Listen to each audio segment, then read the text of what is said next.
বাংলাদেশ থেকে যারা কানাডায় ভিজিটে অথবা ওয়ার্ক পারমিটে আসছেন বা আসবেন ভাবতেছেন এবং এখানে এসে আপনি আমেরিকায় ঘুরতে আসতে চান বা আমেরিকায় আসার কথা চিন্তা করতেছেন, তাদের জন্য আজকের এই গুরুত্বপূর্ণ ভিডিও।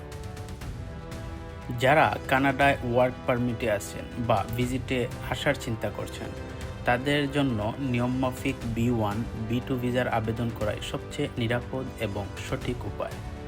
কারণ ট্রাম্প এখনও প্রেসিডেন্ট, আর এই সময়ে আমেরিকা কানাডার বর্ডার সিকিউরিটি অনেক কঠোর ও শক্ত। তাই বর্ডার ক্রস করার কথা ভাবাই এখন খুবই বিপজ্জনক।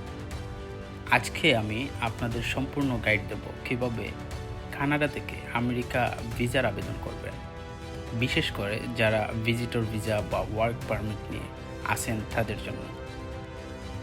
ভিডিও শেষ পর্যন্ত দেখবেন, কারণ অনেক গুরুত্বপূর্ণ তথ্য, টিপস ও ভুল এড়ানোর উপায় আমি এখানে আলোচনা করব।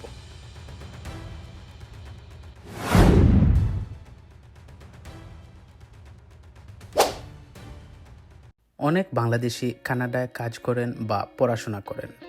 তাদের জন্য কানাডা থেকে US ভিসার আবেদন করাটা সুবিধাজনক।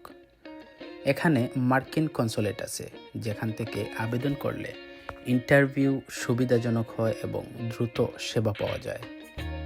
আর সবচেয়ে বড় কথা, আপনারা যারা কানাডায় বৈধ ওয়ার্ক পারমিট বা ভিজিটর ভিসা আছেন, তাদের জন্য এই পথটা অনেক নিরাপদ। অবৈধ বা বর্ডার ক্রস করার চেষ্টায় না গিয়ে অফিসিয়াল প্রক্রিয়া মেনে আবেদন করাই বুদ্ধিমানের কাজ। আর ট্রাম্প প্রশাসনের আমলে সিকিউরিটি অনেক শক্ত, যা এখনও বেশ কঠোর। B1, B2 হলো আমেরিকার কম্বাইন্ড বিজনেস এবং ট্যুরিস্ট ভিসা, যা অনেকেই ভ্রমণ, ব্যবসা বা চিকিৎসার জন্য ব্যবহার করেন। এই ভিসা দিয়ে আপনি আমেরিকা ভ্রমণ করতে পারেন স্বল্প মেয়াদের জন্য, যেমন 6 মাস পর্যন্ত। কানাডায় থাকা অবস্থায় যারা অস্থায়ী ভ্রমণ করতে চান, তাদের জন্য এটি আদর্শ ভিসা। প্রথমে আপনাকে অনলাইনে DS-160 ফর্ম পূরণ করতে হবে।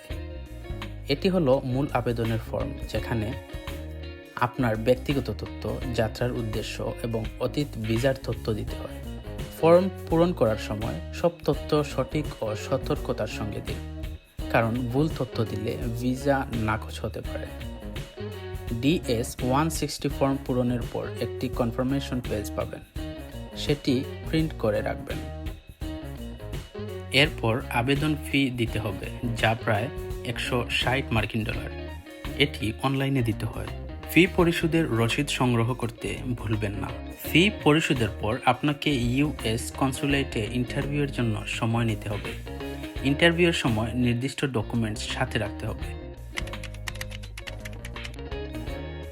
পাসপোর্ট, কানাডার ওয়ার্ক পারমিট বা ভিজিটর ভিসার কপি, ব্যাংক স্টেটমেন্ট, চাকরির লেটার, ভ্রমণের উদ্দেশ্য ব্যাখ্যা করা চিঠি, এসব ডকুমেন্ট ঠিকঠাক রাখা ও প্রস্তুত রাখা খুবই জরুরি।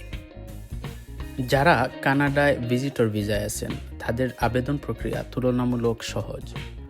তারা শুধু DS-160 পূরণ করে ফি পরিশোধ করে ইন্টারভিউ স্লট নেবেন।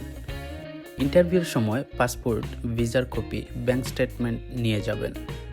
সাবধান থাকতে হবে, ভিসার মেয়াদ শেষ হওয়ার আগে আবেদন করতে হবে। কানাডায় ওয়ার্ক পারমিট নিয়ে যারা আছেন, তাদের আবেদন একটু বেশি ডকুমেন্টস প্রমাণ করতে হয়।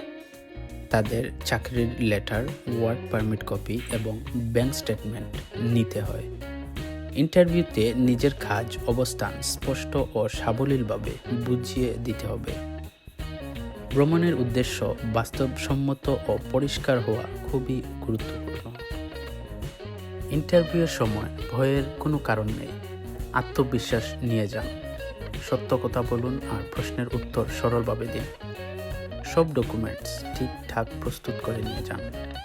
সাধারণ ভুল, যেমন অপ্রয়োজনীয় তথ্য দেয়া, ভিসার উদ্দেশ্য স্পষ্ট না করা, এসব ভুল থেকে বিরত থাকুন। যদি পূর্বে ভিসা নাকচ হয়, সেটাও সতর্কতার সঙ্গে ইন্টারভিউতে জানান। অ্যাপ্লিকেশন ফি প্রায় $160। ইন্টারভিউ স্লট পেতে মাঝে মাঝে 1 থেকে 2 সপ্তাহ সময় লাগতে পারে। তাই আগে থেকে আবেদন করলে সময় মতো প্রক্রিয়া সম্পন্ন করা যায়। যারা এখনও আমার চ্যানেলটি সাবস্ক্রাইব করেননি, নিচে সাবস্ক্রাইব বাটনে ক্লিক করে আমাকে সাপোর্ট করবেন। আমি নিয়মিত আপনারা যারা বিদেশে আছেন তাদের জন্য এমন গুরুত্বপূর্ণ তথ্য নিয়ে আসি। আর ভিডিওটি ভালো লাগলে লাইক দিতে ভুলবেন না, এতে আমার কাজের উৎসাহ বাড়ে। অনেকেই ভাবেন ভিজিটর ভিসা আর ট্যুরিস্ট ভিসা একই। আসলে ভিজিটর ভিসা কিছু ক্ষেত্রে বিজনেস ভিসার সঙ্গে মিশে থাকে। ওয়ার্ক পারমিট থাকলে ভিসা আবেদন করা একটু ভিন্ন ধাপে হয়। ইমিগ্রেশন অফিসারকে বোঝানো প্রয়োজন কেন আপনি ভিসার জন্য যোগ্য। কানাডা থেকে ইউএস ভিসা আবেদন করার সময় যদি কোনো প্রশ্ন থাকে অবশ্যই কমেন্ট করুন অথবা আমার ফেসবুক পেজে মেসেজ করুন। ভিডিওটি পছন্দ হলে লাইক, কমেন্ট ও শেয়ার করতে ভুলবেন না। বন্ধুদের সাথে শেয়ার করলে তারাও সাহায্য পাবে। আর সব সময় সাবস্ক্রাইব করতে ভুলবেন না, কারণ সামনে আরও অনেক দরকারি ভিডিও নিয়ে আসব। আপনাদের জন্য আরও নতুন তথ্য নিয়ে আবার দেখা হবে। তখন পর্যন্ত ভালো থাকুন, নিরাপদ থাকুন। আল্লাহ হাফিজ।